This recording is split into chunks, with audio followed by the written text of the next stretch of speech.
Hey guys, welcome back to Core City. Today we'll be learning about emergency provisions.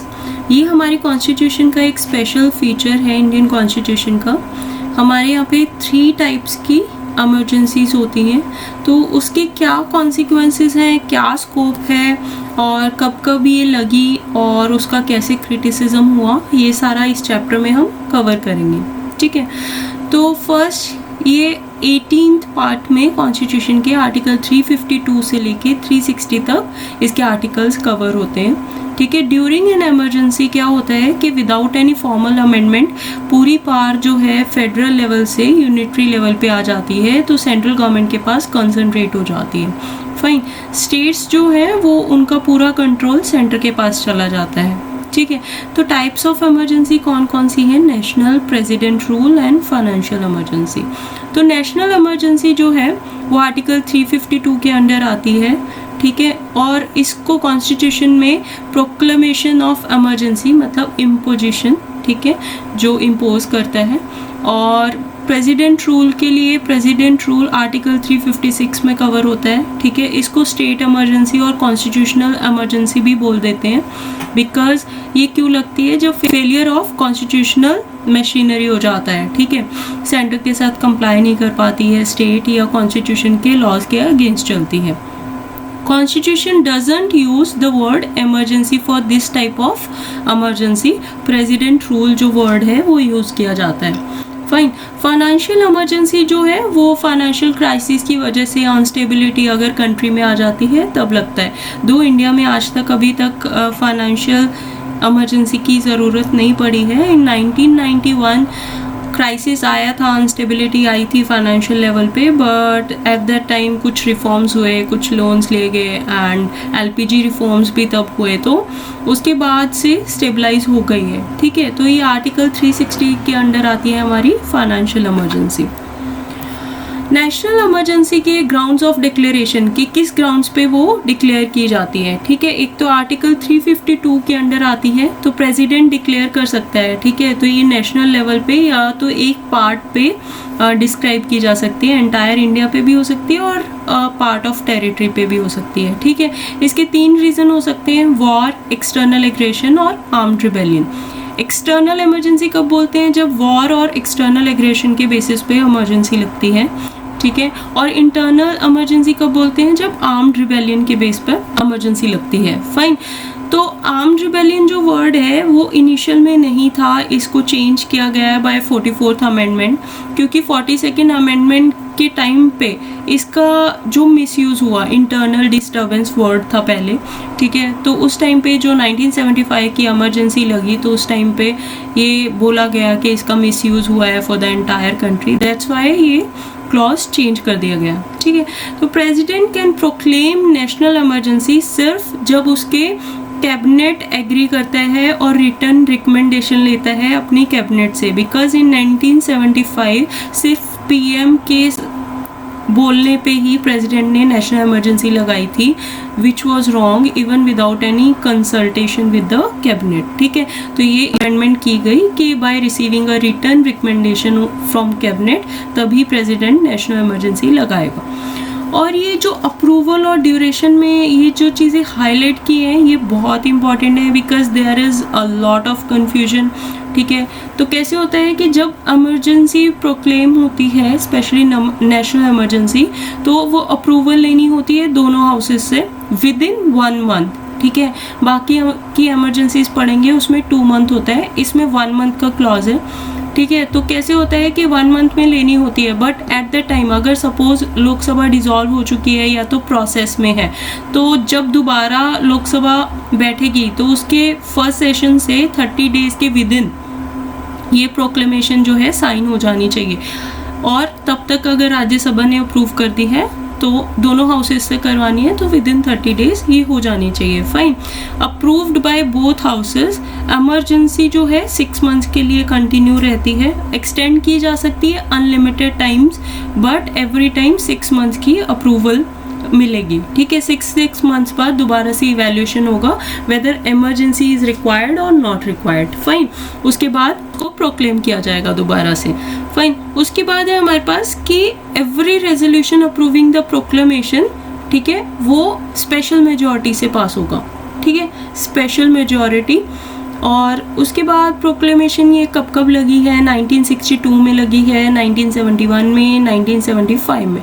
1962 में क्या हुआ था, Chinese aggression हुआ था, एंड उसके बाद ही 1965 के अराउंड हमारा पाकिस्तान वॉर हुआ था, तो ये इमरजेंसी कंटिन्यूएशन में चली टिल 68। फाइन, 1971 में अटैक बाय पाकिस्तान, ठीक है, 1977 में ये इमरजेंसी एंड हुई। उसके बाद 1975 में ड्यू टू इंटरनल डिस्टर्बेंस भी नेशनल इमरजेंसी कंटिन्यू हुई थी, 1977 में बंद हुई। फाइन, दैट्स ऑल अभी तक लगा है। उसके बाद है इफेक्ट्स ऑफ नेशनल इमरजेंसी क्या होते हैं। सेंटर स्टेट रिलेशंस अचानक से चेंज हो जाते हैं। एग्जीक्यूटिव, लेजिस्लेटिव एंड फाइनेंशियल, उस पर क्या क्या असर पड़ता है।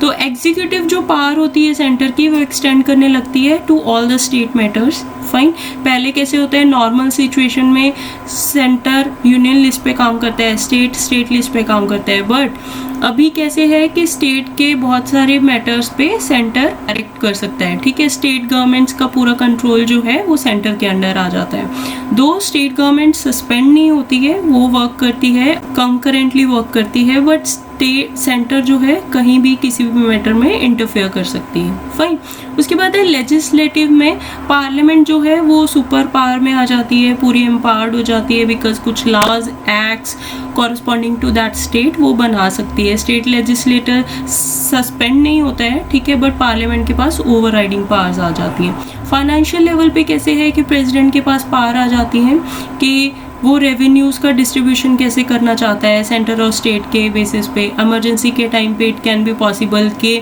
बहुत सारा रेवेन्यू हमारा डिफेंस की तरफ जा रहा हो अगर एक्सटर्नल एग्रेशन की वजह से लगा है, ठीक है, तो they can be multiple reasons. तो उस टाइम पे जो रेवेन्यू डिस्ट्रीब्यूशन है वो भी प्रेसिडेंट के हाथ में आ जाता है, और जो हाउसेज ऑफ पार्लियामेंट है उसमें वो पेश करता है कि क्या क्या रिकमेंडेशन है, ठीक है। It should be laid before both houses, ठीक है।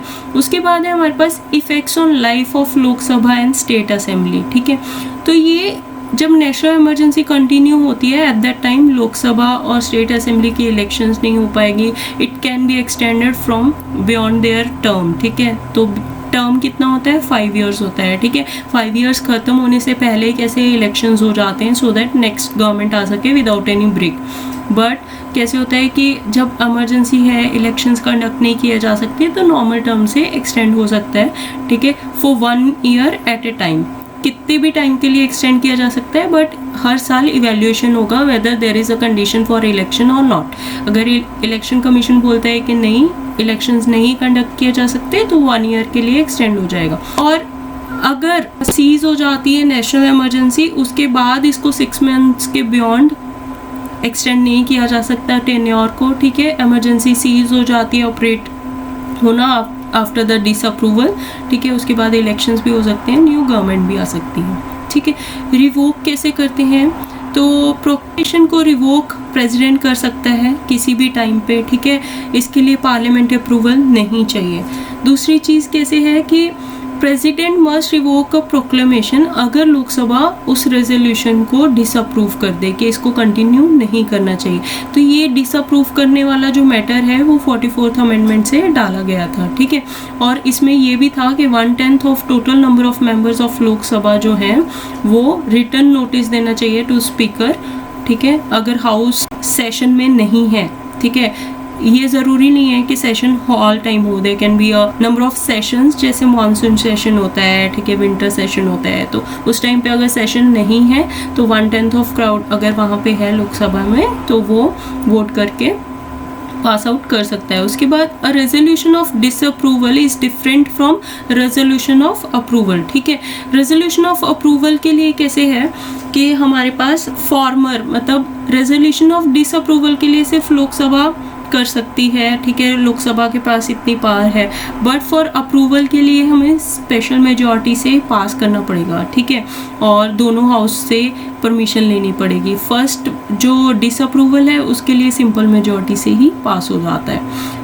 रेजोल्यूशन ऑफ डिसअप्रूवल और रेजोल्यूशन ऑफ अप्रूवल, ठीक है, ये 2 टाइप के हो गए। तो डिसअप्रूवल के लिए कैसे है कि लोकसभा के पास अथॉरिटी होती है सिंपल मेजॉरिटी से पास करके वो डिसअप्रूव कर सकती है, बट अप्रूवल के लिए दोनों हाउस की स्पेशल मेजॉरिटी से पास होना ज़रूरी है। ठीक है, स्पेशल मेजॉरिटी मतलब क्या होता है? Majority of total membership of each house plus majority of 2/3 of members of each house present and voting.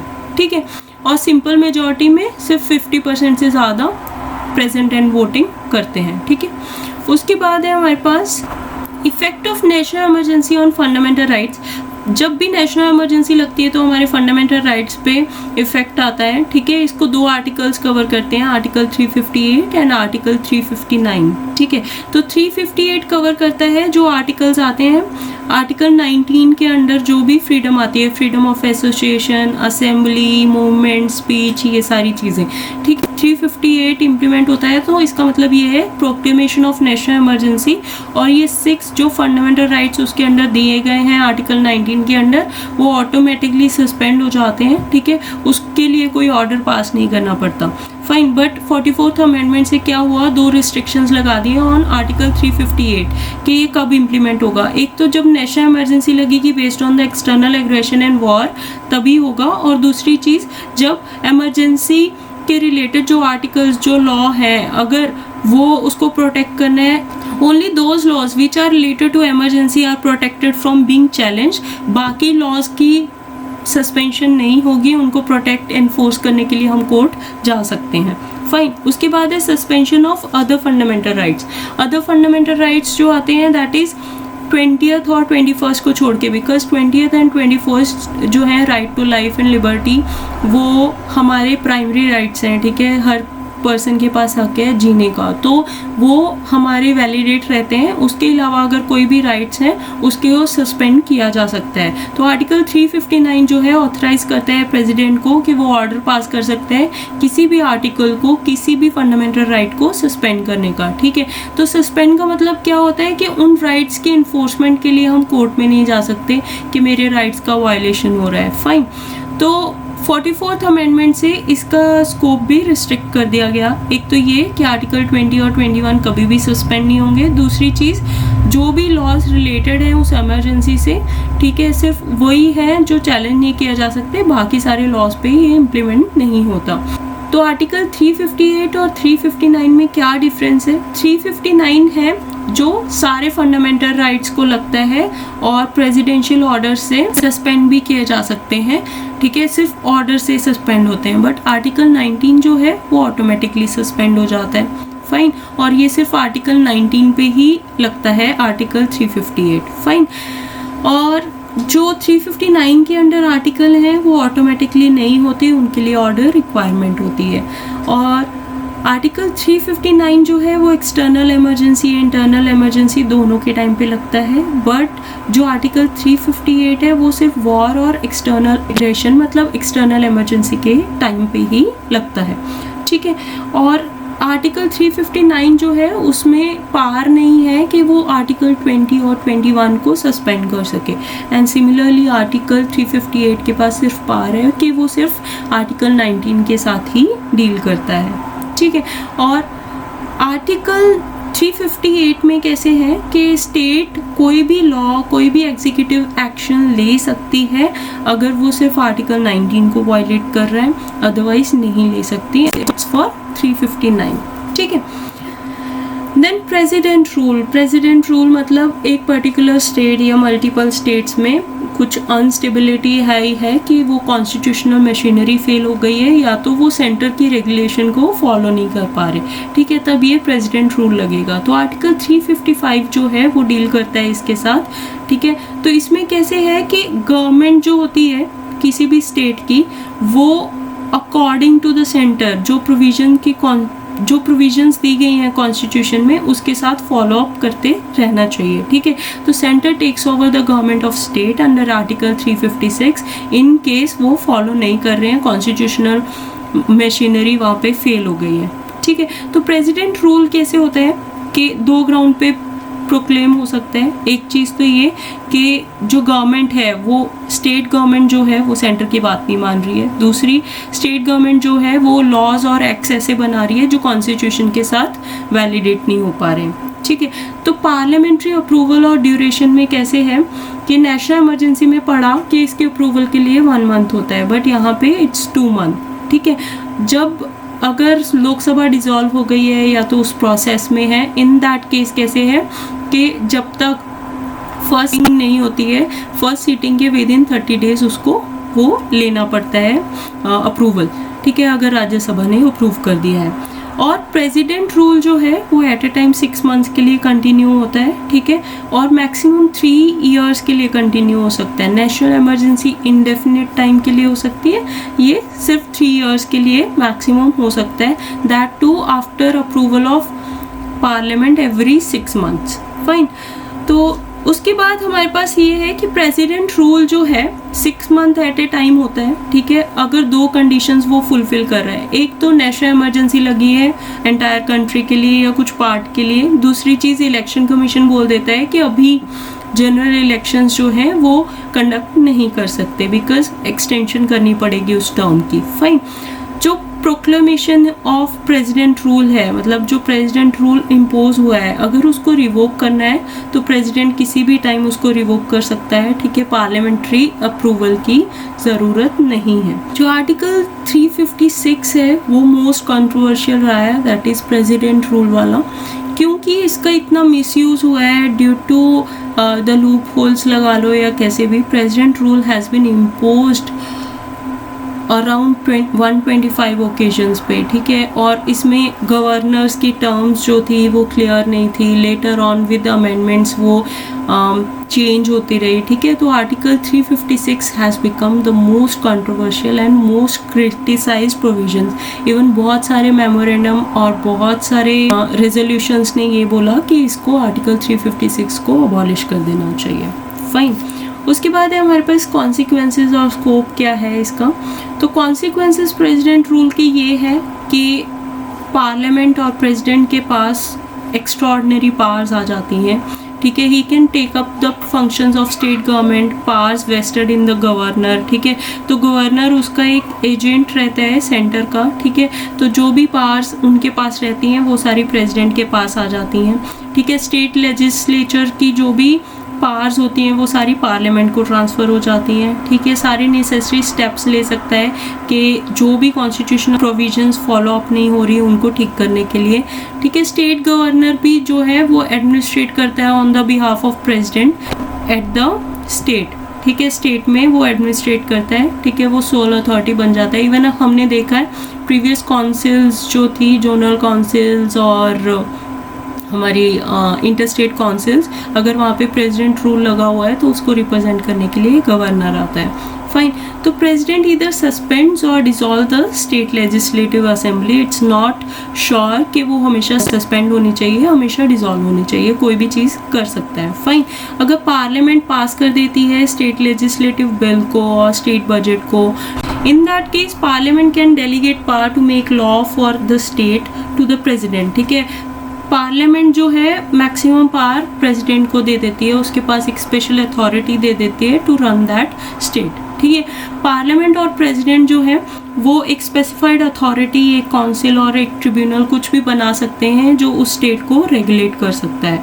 ठीक है, प्रेसिडेंट कैन ऑल्सो से कि प्रेसिडेंट के पास मैक्सिमम पावर्स आते हैं in case parliament not in session. तो president क्या करता है, ऑर्डिनेंसेस पास कर सकता है। ऑर्डिनेंसेस कैसे है, 6 मंथ के लिए कोई भी लॉ और एक्ट लगा सकता है। ठीक है, तो जो भी प्रेसिडेंट रूल में चीज़ें लगती हैं, कोई लॉज बनते हैं, कोई एक्ट्स बनते हैं, तो वो इमरजेंसी सीज होने के बाद भी इम्प्लीमेंटेबल रहते हैं। ठीक है, वो लॉ कंटिन्यू करते हैं अनटिल अनलेस वो रिपील नहीं हो जाते। इवन दो प्रेसिडेंट रूल में हम बोल रहे हैं कि स्टेट लेजिस्लेटिव असेंबली जो है वो सस्पेंड और डिसॉल्व हो सकती है, बट जो हाई कोर्ट की पावर्स हैं वो वैसे की वैसे रह सकती हैं in president rule. Fine, scope of judicial review. Judicial review कैसे होता है कि कोई भी पार्लियामेंट, स्टेट असेंबली कोई भी चीज़ पास कर रही है, कोई लॉ, कोई एक्ट, ठीक है, तो वो उसकी वैलिडिटी देखते हैं, whether that validity is fine for the people, for the country और नॉट। ठीक है, अगर वो वैलिडिटी जो है वो नल एंड वॉइड किस एंगल पे होगी कि अगर सपोज वो किसी फंडामेंटल राइट को वायलेट कर रही है या वो एक वेलफेयर की तरफ नहीं जा रही है। इन दैट केस कैसे है, जुडिशियल रिव्यू के थ्रू जुडिशरी के पास ये पावर है कि उस एक्ट को, उस लॉ को नल एंड वॉइड डिक्लेयर कर सकती है। फाइन। सुप्रीम कोर्ट की भी कुछ पावर्स हैं in case of president rule. ठीक है, अगर एक फर्स्ट चीज़ तो यही है कि अगर प्रेसिडेंट रूल की जो प्रोक्लेमेशन है वो मैलाफाइड हो तो इन that case supreme court interfere करके उसको प्रेसिडेंशियल रूल को हटा सकती है, स्टेट असेंबली को दोबारा से ला सकती है एंड गवर्नमेंट को गिरने से बचा सकती है। फाइन। तो presidential proclamation imposing president rule is subject to judicial review. ये जो है ये हमारे 44th अमेंडमेंट के बाद ये इम्प्लीमेंट होना शुरू हुआ। ठीक है, उससे पहले ये जो चीज़ें थी ये जुडिशियल रिव्यू के बाहर थी। ठीक है, तो उसके बाद है सेटिस्फेक्शन ऑफ प्रेसिडेंट। मतलब ये होता है कि based on the relevant material उसके पास कुछ प्रूफ्स रहने चाहिए। ठीक है, अगर उसको कोर्ट को लगता है कि वो प्रूफ्स मैलाफाइड हैं, गलत हैं, तो वो प्रेसिडेंट रूल को हटा सकता है। ठीक है, court can not go into the correctness of material और इट्स एडिक्वेसी, बट वो देख सकता है कि कितना रेलिवेंट एक्शन लिया है प्रेसिडेंट ने। Fine. The state legislative assembly जो है should be dissolved only after parliament has approved the presidential proclamation. जब तक वो प्रेसिडेंशियल प्रोक्लेमेशन अप्रूव नहीं होती तब तक वो रहती है, स्टेट लेजिस्लेटिव असेंबली काम करती रहती है। ठीक है, secularism is one of the basic feature of constitution.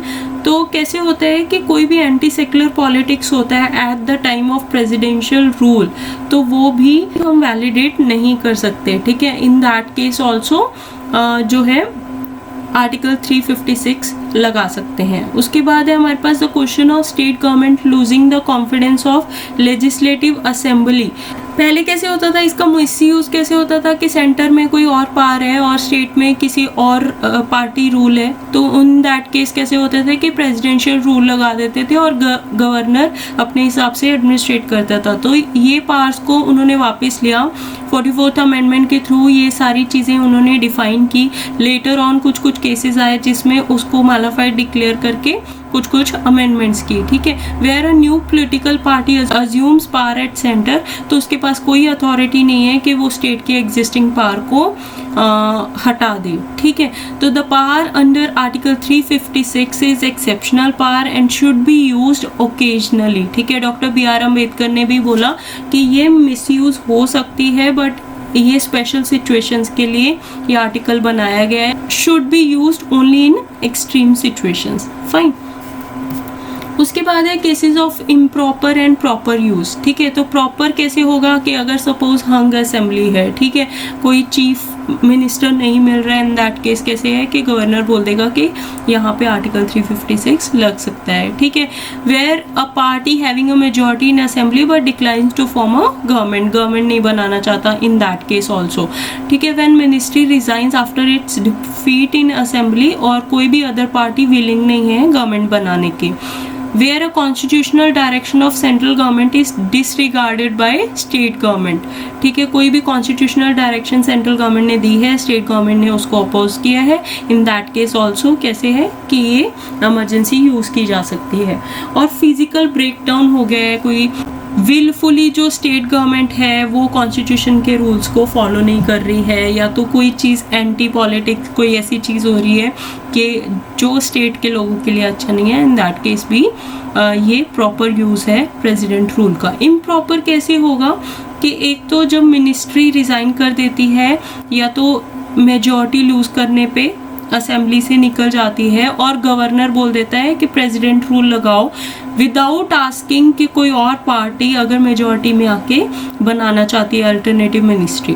दूसरी चीज़, when governor makes his own assessment, ठीक है, इन सपोर्ट ऑफ मिनिस्ट्री जो असेंबली में है, ठीक है, रिकमेंड कर देती है कि आप प्रेसिडेंट रूल लगा दो विदाउट ये सेइंग कि वो मिनिस्ट्री अगर अपना मेजॉरिटी प्रूव कर सकती है या नहीं कर सकती है, विदाउट आस्किंग वो प्रेसिडेंट रूल लगा दे। या फिर ये है कि रूलिंग पार्टी जो उस स्टेट में है वो सेंट्रल लेवल पे बहुत बुरी तरह से हार गई है, बट स्टेट में वो अपनी पार्टी रन कर रही है, तो गवर्नर हो सकता है मिसयूज कर ले और प्रेसिडेंट रूल लगा दे। तो ऐसे कुछ कुछ केसेस हैं जो इम्प्रॉपर यूज के हैं और कुछ केसेस हैं जो प्रॉपर यूज के हैं। ठीक है, एक बार इनको रीड आउट कर लेना। उसके बाद है हमारे पास नेशनल इमरजेंसी और प्रेसिडेंशियल रूल में क्या क्या डिफरेंस है। ठीक है, नेशनल इमरजेंसी कैसे है कि पूरे इंडिया पे भी लग सकती है और पार्ट ऑफ इट पे भी लग सकती है, फाइन। और दूसरी चीज़ ये है कि ये वॉर, एक्सटर्नल एग्रेशन और आर्म्ड रिबेलियन के टाइम पे लगती है। बट जो प्रेसिडेंट रूल है, ठीक है, वो एक स्टेट में लगेगा अगर गवर्नमेंट ऑफ स्टेट जो है वो अकॉर्डेंस विद सेंटर या कॉन्स्टिट्यूशन काम नहीं कर रही है। दूसरी चीज़, ये नेशनल इमरजेंसी का जब वो प्रोक्लेमेशन में होगी तो स्टेट की सारे लेजिस्लेचर की जो पावर है वो प्रेसिडेंट के पास और पार्लियामेंट के पास कॉन्सेंट्रेट हो जाएंगी। ठीक है, सेंटर के कॉन्करेंट पावर्स आ जाएंगी। दो स्टेट असेंबली जो है वो सस्पेंड नहीं होगी, ठीक है, वो भी वर्किंग रहेगी, बट जो सेंटर की पावर है वो ओवरराइडिंग हो जाएगी। बट इन प्रेसिडेंट रूल कैसे है कि स्टेट एग्जीक्यूटिव जो है आफ्टर द अप्रूवल, जब पार्लियामेंट की अप्रूवल मिल जाती है तो डिसॉल्व और सस्पेंड की जा सकती है, फाइन। पार्लियामेंट जो है लॉज बना सकती है स्टेट लिस्ट पे भी इन नेशनल इमरजेंसी। प्रेसिडेंट रूल में कैसे होता है कि पार्लियामेंट जो है डेलीगेट कर देती है अपनी पावर किसको, प्रेसिडेंट को, या तो कोई स्पेशल अथॉरिटी बना के कि आप ये रूल्स बनाओ। ठीक है, और नेशनल इमरजेंसी के लिए कोई मैक्सिमम पीरियड नहीं है, हर 6 मंथ बाद अप्रूवल लेके उसको बढ़ाते जाना है। बट प्रेसिडेंट रूल के लिए there is a time for maximum limit 3 years, fine. और ये 1 month में अप्रूवल लेना होता है, प्रेसिडेंट रूल में 2 months में अप्रूवल लेना होता है। और नेशनल इमरजेंसी में जो रिलेशन ऑफ सेंटर होता है विद स्टेट वो कुछ कुछ मॉडिफाई हो जाता है। बट यहाँ पे प्रेसिडेंट रूल में कैसे रहता है कि सेंटर जो है वो कंप्लीटली अथॉरिटेटिव हो जाता है। ठीक है, और नेशनल इमरजेंसी में कैसे है कि फंडामेंटल राइट्स को अफेक्ट होता है सिटीजन के, बट प्रेसिडेंट रूल में फंडामेंटल राइट्स पे कोई अफेक्ट नहीं होता है। नेशनल इमरजेंसी में लोकसभा जो रेजोल्यूशन पास कर सकती है फॉर द रिवोकेशन, बट ऐसी प्रोविजन प्रेसिडेंट रूल के लिए नहीं है। ठीक है, उसके बाद है हमारे पास फाइनेंशियल इमरजेंसी। फाइनेंशियल इमरजेंसी कब लगा सकते हैं, जब कोई क्राइसिस या फाइनेंशियल स्टेबिलिटी या क्रेडिट ऑफ इंडिया पे कोई भी सिचुएशन ऐसी आ गई है, at that time article 360 under financial emergency लगाई जा सकती है at any part of territory और टूवर्ड द होल टेरिटरी। ठीक है, कोई भी फाइनेंशियल इमरजेंसी अभी तक नहीं लगी है। 1991 में क्राइसिस आया था but it was managed well. उसके बाद है पार्लियामेंट्री अप्रूवल और ड्यूरेशन। इसमें भी कैसे है कि 2 months का टाइम है। नेशनल इमरजेंसी में 1 month का था, प्रेसिडेंट रूल में 2 months का था, और इसमें भी 2 months का टाइम है जिसमें अप्रूवल लेना होता है, फाइन। और उस टाइम पे अगर लोकसभा डिसॉल्व हो गई है या डिसोल्यूशन प्रोसेस में है, इन दैट केस कैसे है कि जब फर्स्ट सिटिंग ऑफ लोकसभा होती है तो विद इन 30 days उसको अप्रूवल लेना पड़ता है। और एक चीज़ ये है, नेशनल इमरजेंसी में जो टेन्योर था वो इनडेफिनेट था, बट 6 months बाद उसको अप्रूवल लेना पड़ता था। और प्रेसिडेंट रूल में 6 months बाद अप्रूवल लेना पड़ता था और मैक्सिमम 3 years के लिए कंटिन्यू हो सकती है। बट फाइनेंशियल इमरजेंसी एक फाइनेंशियल क्राइसिस के टाइम पे एक बार इमरजेंसी लग गई तो it will be for the indefinite time. ठीक है, जब तक वो क्राइसिस चला नहीं जाता, तो there is no maximum period for it. ठीक है, कि कब तक चलेगा, और रिपीटेड पार्लियामेंट्री अप्रूवल्स भी नहीं लेने पड़ते। जो प्रोक्लेमेशन है फाइनेंशियल इमरजेंसी की, ठीक है, वो सिंपल मेजॉरिटी से पास होके लगाई जा सकती है। और दूसरी चीज़, अगर इसको रिवोक करना है तो पार्लियामेंट की अप्रूवल की कोई ज़रूरत नहीं है, प्रेसिडेंट एनी टाइम रिवोक भी कर सकता है। फाइनेंशियल इमरजेंसी के टाइम पे कैसे होता है कि सेंटर के पास बहुत सारी पावर्स आ जाती हैं, बिकॉज उस टाइम पे कुछ मनी क्राइसिस ऐसा होता है तो स्टेट को वो डायरेक्ट कर देता है कि फाइनेंशियल कोई भी चीज़ें हैं, कोई मनी बिल्स हैं, कोई भी फाइनेंशियल ट्रांजेक्शन्स हैं, कोई फाइनेंशियल बिल्स हैं, ठीक है, वो सारे वो प्रेसिडेंट के कंसिडरेशन के लिए गवर्नर रोक के रखता है। ठीक है, पार्लियामेंट के पास पावर आ जाती है कि वो उन पे भी कुछ रीडायरेक्शंस कर सके। ठीक है, तो रिडक्शन ऑफ सैलरीज हो सकती है, अलाउंस स्पाउसेस हो सकती है, जो पर्सन उस स्टेट में सर्व कर रहे हैं जिस पार्ट में फाइनेंशियल इमरजेंसी लगी है, या टूवर्ड द होल इंडिया, ठीक है। Reservation of all money bills and other financial bill जो प्रेसिडेंट के लिए रखे गए हैं। प्रेसिडेंट में issue directions for the reduction on salaries of किसकी, ऑल और any class of person serving the union, जो सेंटर को सर्व कर रहे हैं। दूसरी, जजेस of supreme court and high court, ठीक है। Centre acquires full control over the states in financial matters in financial emergency, ठीक है। तो ये आर्टिकल्स एक बार दोबारा देखना, आर्टिकल 352, आर्टिकल 356 एंड आर्टिकल 360, ठीक है। उसके बाद इसका क्रिटिसिज्म कैसे हुआ है इमरजेंसी का टाइम टू टाइम। एक तो ये कि फेडरल स्ट्रक्चर जो है पूरा डिस्ट्रॉय हो जाता है कंट्री का, and it converts into unitary without any amendment. Second thing, concentration of power हो जाती है सेंटर के पास, ठीक है। इसकी वजह से कैसे है कि president can be following the dictatorship rules, और लॉस ऑफ फाइनेंशियल ऑटोनॉमी भी हो जाता है, ठीक है। बिकॉज कैसे है कि स्टेट की उसमें कोई भी से नहीं रहती, मीनिंगलेस हो जाते हैं fundamental rights, because national emergency के टाइम पे वो सस्पेंड हो जाते हैं, ठीक है, except the minimal rights of right to life. उसके बाद है क्रिटिक के कुछ व्यूज़ हैं, जैसे टी कृष्णमाचारी ने बोला है, bye means of these provisions president and executive would be exercising a form of constitutional dictatorship. Dictatorship का मतलब होता है तानाशाही, ठीक है। एच.एन. कुंजरू ने बोला है, the emergency financial provisions pose a serious threat to financial autonomy of the states. State के पास जो भी फंड्स हैं, बजट है, वो सारी चीज़ें पार्लियामेंट अप्रूवल, प्रेसिडेंशियल अप्रूवल के लिए, कंसिडरेशन के लिए रख ले जाते हैं, ठीक है। तो उसमें प्रेसिडेंशियल वीटो हो जाती है, तो वो जो चीज़ें हैं वो स्टेट की इकोनॉमी को, ऑटोनॉमी को डायरेक्टली अफेक्ट करते हैं, ठीक है। प्रेसिडेंशियल रूल जो रिसेंट में लगे हैं, जैसे बिहार, गोवा, अभी रिसेंट में 2019 में जम्मू एंड कश्मीर में लगा था, उससे पहले उत्तराखंड 2016, तो ये सारे time to time emergency presidential rules लगते गए हैं, ठीक है। तो ये आर्टिकल्स हैं जो इमरजेंसी प्रोविजंस के साथ डील करते हैं। 352 जो नेशनल इमरजेंसी के साथ डील करता है, 356 जो फेलियर ऑफ कॉन्स्टिट्यूशनल मशीनरी की वजह से प्रेसिडेंट रूल के साथ डील करता है, ठीक है। 360 जो फाइनेंशियल इमरजेंसी की प्रोविजंस को डिफाइन करता है। That's all for this lecture. Stay tune to Coursity. Bye.